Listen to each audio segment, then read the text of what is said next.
So we're up and away in half an hour on BBC One Scotland with an Oscar-winning adventure from Pixar Animations. Before that, tracing the life and work of one of Scotland's most successful entertainers and a national treasure. Mr. Andy Stewart. Oh, and the pipes are ringing and the kilts are swinging and your harp is singing as you gaily march along. You hear the story that is brave and roaring in the tunes of glory of an old Scots song. If you're standing near the man you were... Andy Stewart is arguably Scotland's greatest ever entertainer. He was the biggest thing in Scottish music after Harry Lauder. It just was the complete Scottish minstrel. Entertainer in Scotland, numero uno. Is the story in the tunes of glory.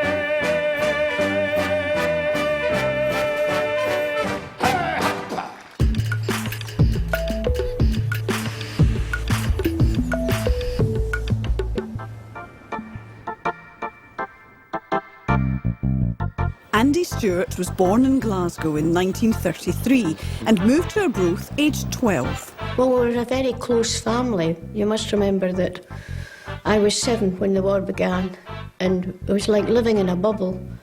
The 4 of us together, we were very close, a very, very close family. My father was a musician, and he was a bit of a show-off as well. We all had a bit of the histrionic touch. We had no inhibitions right from a very early age. He enjoyed singing and performing, and my father encouraged him. Even at school, Andy showed that he had a talent for entertaining and mimicry. I was only belted 3 times at school, and twice it was for doing impressions. I can remember being caught doing an impression of our mathematics teacher. And he it was whom I heard doing the classic. Now, boys, this is a very difficult proposition. Watch the board while I run through it.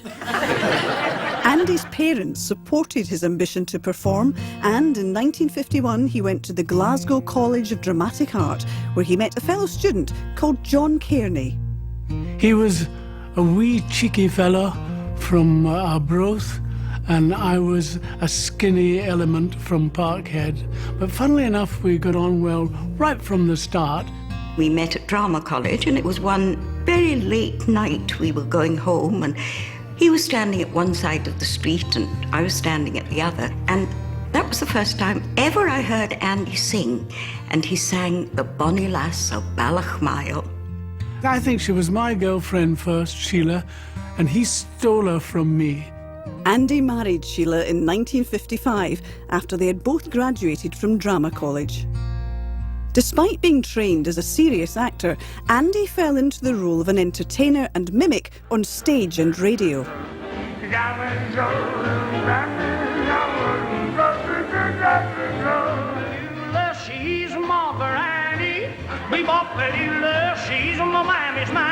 Hello, good evening, how are you? And welcome to Sunday night at the London Palladium. Isn't it marvellous? He was essentially an actor, and he acted the part of a comedian. While working on a radio show at BBC Scotland, Andy had a chance meeting that would change his career forever. I was booked for the White Heather Club on the gents' toilet here. The gentleman who was producing it at that time, Ian McFadden, was producing me in radio, and he said, I'm starting this show called the White Heather Club, and I'm afraid there's no place in it for you, Andy, because, you know, I was an impressionist at that time, and he said to me, you know, I know you do comedy voices and all the rest of it. What we're looking for is somebody who can do birthday ballads. Now, I know there are all these apocryphal stories, like when you go for a part in a western, they say, can you ride a horse? And whether you've never seen a horse in your life, you say, yes. But I, in actual fact, with a great deal of veracity, said, well, I can sing some birthday ballads. He said, sing one for me now. And my goodness me, there were people in cubicles who forgotten what they went in there for. And I sang a wee, perhaps unsuitable for a gent's toilet, I sang a song called The Mucking of Geordie's Fire. Whereupon we passed around the shovels and the sawdust, and I got the job.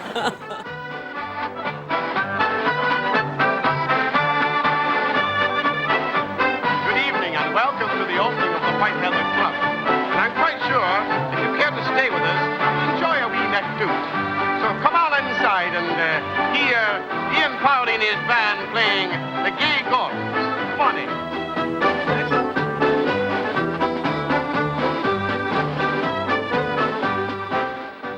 We would like to pinpoint a town or district in Scotland.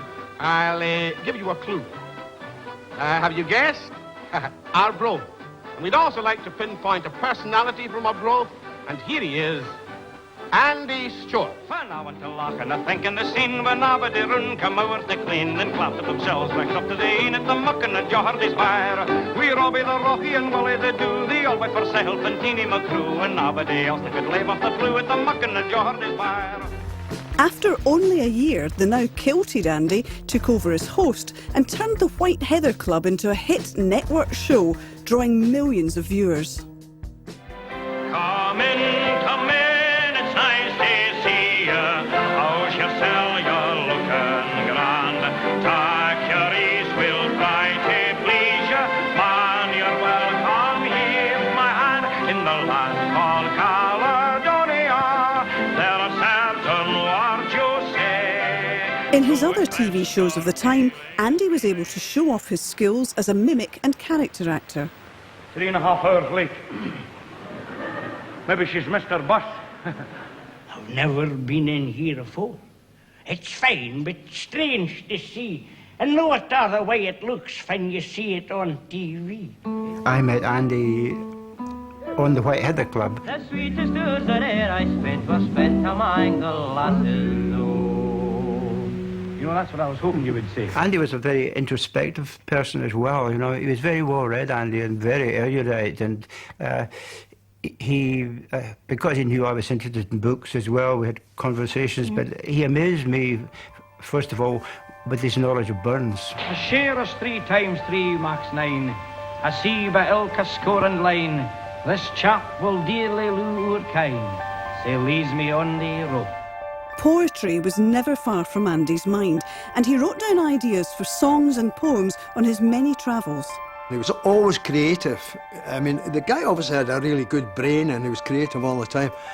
And he was just writing stuff, you know, lines for songs and bits, scraps and pieces, which he would obviously collate at a later date into either a poem or a song. In 1960, Andy began as a recording artist for Top Rank International. His first release of Donald Where's Your Trousers didn't sell that well, but the follow-up was a very different story. Andy Stewart actually got me chucked out a pub because sadly not everybody shares my taste in music, and I went into a pub and I saw one of these digital jukeboxes, and joy of joys, one of the artistes who was on it next to Chumbawamba and Labyrinth or whatever was Scotland's very own Andy Stewart, and I just put on his haunting ballad, A Scottish Soldier. And if only I could say that we all just kind of gathered arms in the pub and everybody just hummed along to A Scottish Soldier. Sadly, we didn't ever get chased out of the place with a guy with a pool cue. A Scottish Soldier was not just a hit in the UK, it was #1 in Canada, Australia and New Zealand, and stayed in the US top 50 for over a year, something that today's recording artists can only dream of. I wish I could say that that was written somewhere in pensive solitude. It was written in a pub in Byers Road, and this night I sat down and the tune of the Green Hills came to me and the line came to me. One can only say an inspiration, I suppose, as I think all songwriting is, and I wrote down there was a soldier, a Scottish soldier, and wrote 2 verses and sang it the next day. There are not the hills of...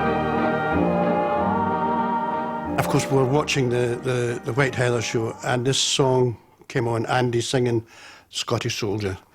And I remember thinking, oh my God, that's going to be a monster. And sure enough, it was.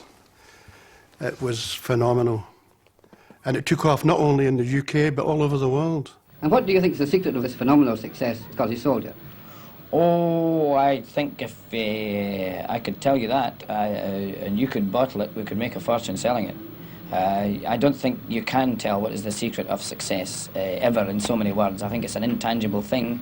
He was fortunate, if you like, early on in his career to have the hit record, but he was only fortunate because he wrote the thing. Don't you ever get tired of the Scottish Soldier? No, I don't.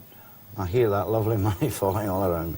It's amazing to think that only 25 years ago, before the great Puritan revival of 1971, certain television performers actually appeared on the screen wearing kilts. Andy Stewart's naked knees were featured regularly. The one time I did Andy Stewart was the one with the ever-lengthening kilt. And that went down very, very well.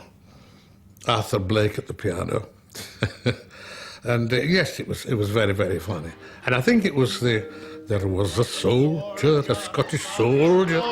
Who wandered far away and soldiered far away. There was none bolder with good broad shoulder. He'd fought in many a fray. And fought and won. He'd seen the glory. He'd told the story. The battle's glorious and deeds victorious. But now he's sighing, his heart is crying. Yes, that was a wicked takeoff, really. Another show breaking new ground at the time was Tonight. Good evening. One of the big awkward questions which everybody is trying The Tonight programme, for those who can remember it, was the magazine programme, and it set standards, I think, which have never been surpassed. And now, let's finish up with something a bit brighter. Robert Hall and Jimmy McGregor, football crazy, I think. You all know my wee brother, his name is... Robin and I sung on it 5 nights a week for about 4 years. And we used to sit in the green room. The White Heather Club would be on. They would turn the sound down. The Tonight programme was run by really highly sophisticated people, all Oxbridge, and absolutely top-notch journalists. They'd come from paper journalism into television. And they just thought the White Heather Club was a big joke. They just thought it was so couthy and old-fashioned and archaic and comic. And they used to sit in the green room with the sound switched off and kind of have a giggle at Andy twirling his kilt and stuff like that. And I have to confess that Robin and I joined in. There's the swirl of the kilt and the skirl of the pipes and the lilting accordion. Andy eventually gave up hosting the White Heather Club to concentrate on touring, giving Jimmy McGregor an awkward decision to make. Andy had become really big, and suddenly we were offered the job as host of the White Heather Club, of this programme that we'd been kind of sitting giggling about. So, but it was a tremendous gig, the White Heather Club. I mean, it had huge viewing figures in England, and when it was off the air in the summer, we took it out as a touring variety show, and we filled theatres from Brighton to Shetland. It was fantastic. Incredible support it got. After the success of the White Heather Club, in spite of me, it was a success, and I was asked down to London to make some programmes.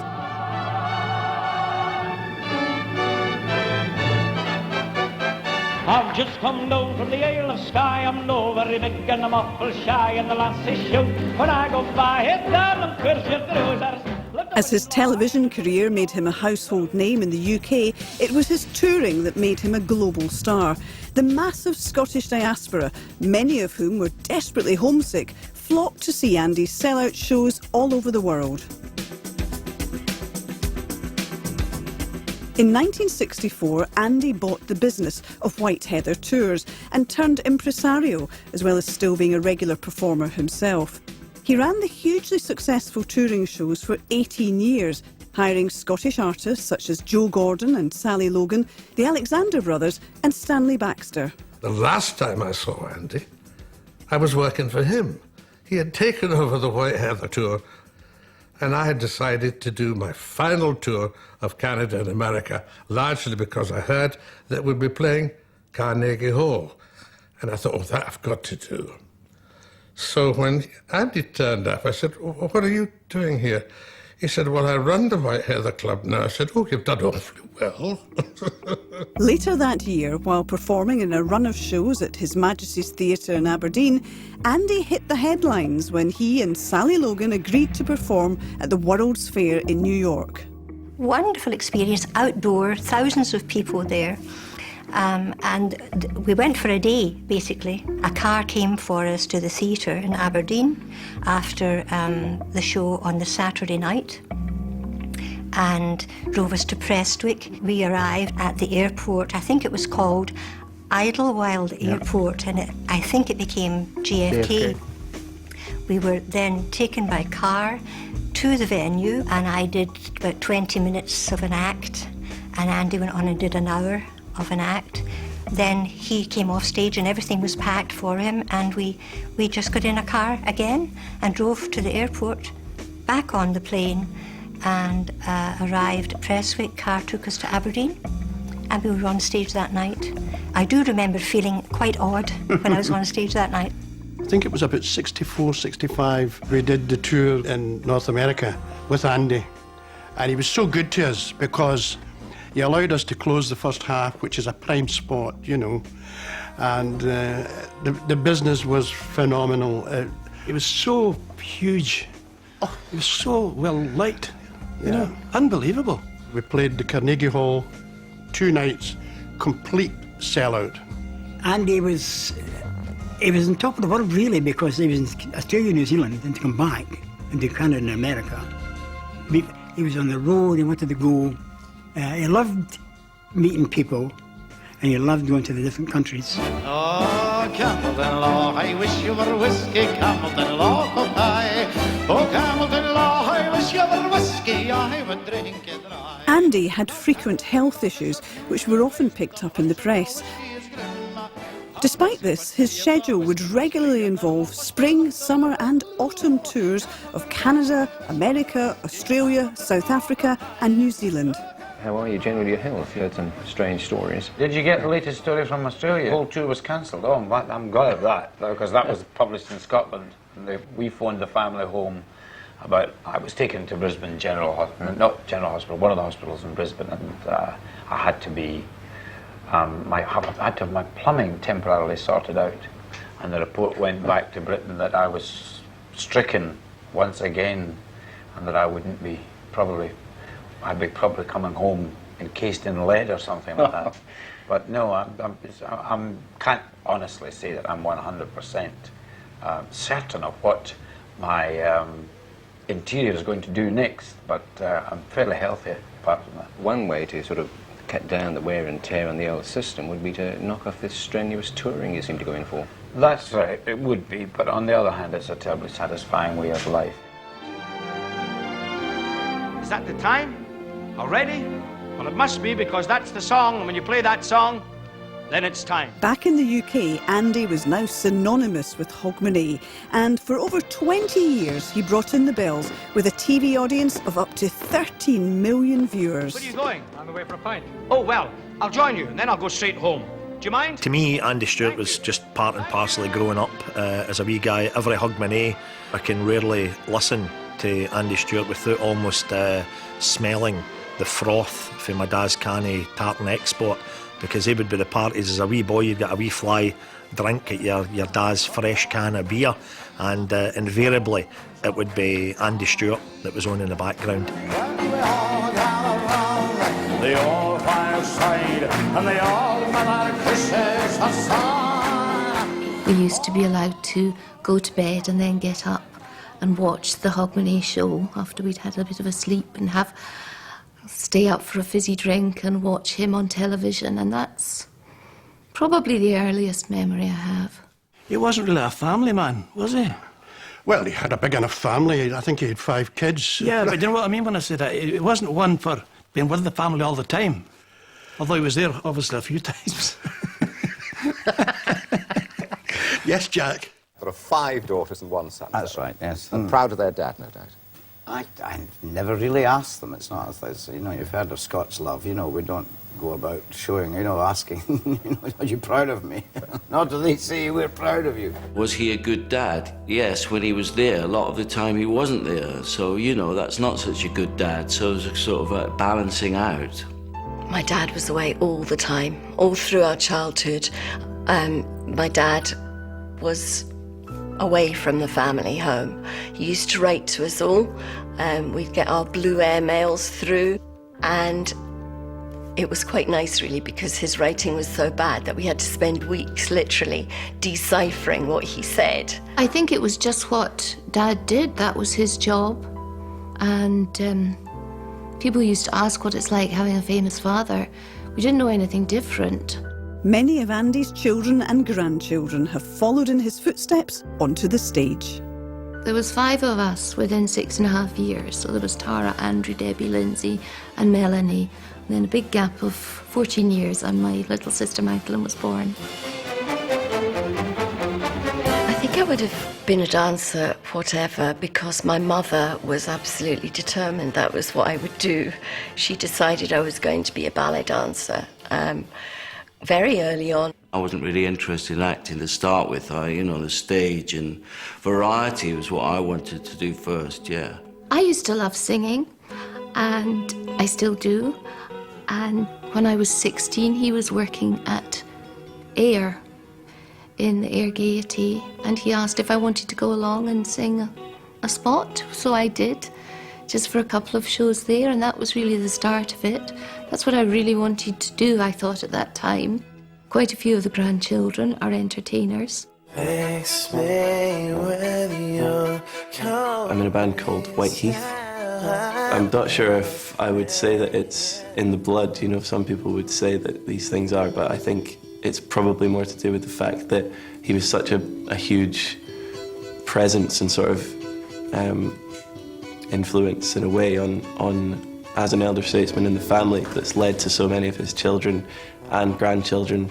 There's lots of grandchildren. I think probably half or more of them, dance, sing, make music, act. So I think that, he's sort of paved the way for that being an accepted thing to do. Oh, it's nice to be a grandpa when you're getting kind of old, for there's funny bairns to cuddle and there's stories to be told. We were all conscious as time passed that Dad, his punishing schedule, which it really was taking its toll, and often he had spells in hospital. But although he would pay lip service to retiring and taking it easy, he only had to be asked to do something, and he was right there. Leaving hospital early often to go and start working again, never giving himself a long enough time for recuperation. I remember going to visit him and my granny in their house in Arbroath when I was quite young. I remembered just spending time with him in the house, just chatting and having a laugh. And I remember quite often when we went to visit, he was in quite sort of poor health, quite often. But I remember sort of being told, go and see him upstairs, go and say hi. And when I went up, he was always, no matter how ill he was always just completely sparkling and life and soul and just great to be around. I did hear that when Andy was very, very ill indeed, he was tubes up his nose, terribly ill and in hospital. And he had a show to do. He'd get up, pull out all the tubes and things and go and do the show. That's how daft performers are. Andy retired from regular touring in the 1980s and was surprised by a public campaign in 1989 to re-release one of his earliest records. It is the most happening record at the moment. This is Andy Stewart. Donald, where's your trousers? I've just come down from the Isle of Skye. I just can't believe this. I said, it's quite flabbergasting. I said, my flabber has never been so gastic, in fact. I just can't believe this is happening to me. I love it because it's the only record of its kind. The atmosphere on it is so good, it's so funny, and it's such an uplifting record. By the 1990s, despite poor health, Andy continued to fulfil periodic concert and charity commitments. Amazing grace, how sweet the sound. One typical occasion was in 1993, when Andy was asked to star at a charity event at the Usher Hall in Edinburgh. That evening, we sat in a dressing room for ages and ages talking, and it was the longest and the deepest conversation I had with him. And I really warmed to the guy a lot on that occasion. I was shocked by how he looked. The Usher Hall came for us to appear at, and we knew it was Andy who was the star of the show, but we didn't know how many people were going to be in the show. It was a huge show. And of course we all knew that he'd been ill for ages and been warned by the doctors to stop touring. And people used to say to me, why does he keep doing that? He's ill, he knows he's ill, he obviously doesn't need the money. Why does he keep touring? I said, because that's who he is, that's what he is. You know, there's no way you can just stop, you can't do it. But anyway, we did the show, and Andy went on as top of the bill, absolutely slaughtered him. Absolutely slaughtered him. And he total dynamism and energy, gave him 101%. We picked up the paper in the morning, he died a few hours later, went home to bed and died. It was quite a shock. Performing made him more satisfied than not, so he would have been very frustrated if he couldn't have gone and done it when he promised to. And that's what kept him driven to perform when he said he would, yes. It wasn't a complete shock, actually, at all. Far from it. It was the end of a long kind of anticipation.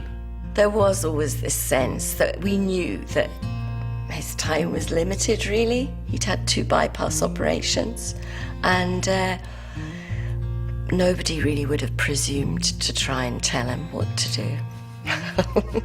I was in New Zealand when it happened, and it broke my heart, of course, because I was so sorry that his total promise was never realized. Of course, his superficial promise as an entertainer was immediately recognized. His skill as an actor was there in those performances, but he would have given Scotland another dimension to the character actor status. I know he would have done. And who knows, his writing might have extended, and he might have written his own play. If he got to my hoary age that I am now, he might have written a masterpiece. But in himself, he was a masterpiece, because he was a total work of art. From his wee snub nose till his cheeky little voice, he was a work of art. And I'm glad to have known him. I return to the fields of glory, where the green grass and flowers grow, and the wind softly sings the story of the brave lads of long ago. My dad was, I think, very much epitomises a particular time in our social history. And there's part of me that's really proud of that, but part of me that wants to defend what is sometimes seen as a kind of Kilt and Heather sort of image. Andy Stewart, philosopher, singer, personator, comedian, songwriter, genius.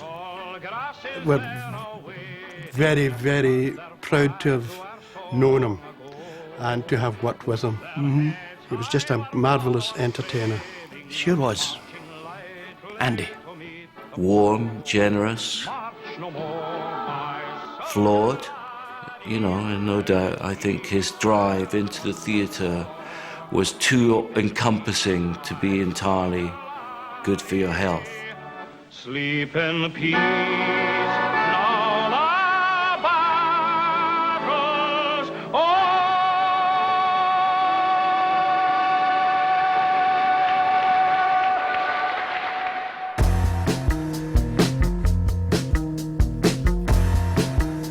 We've an uplifting film to ease you into the new year. Stay where you are for the Oscar-winning animated adventure Up next on BBC One Scotland.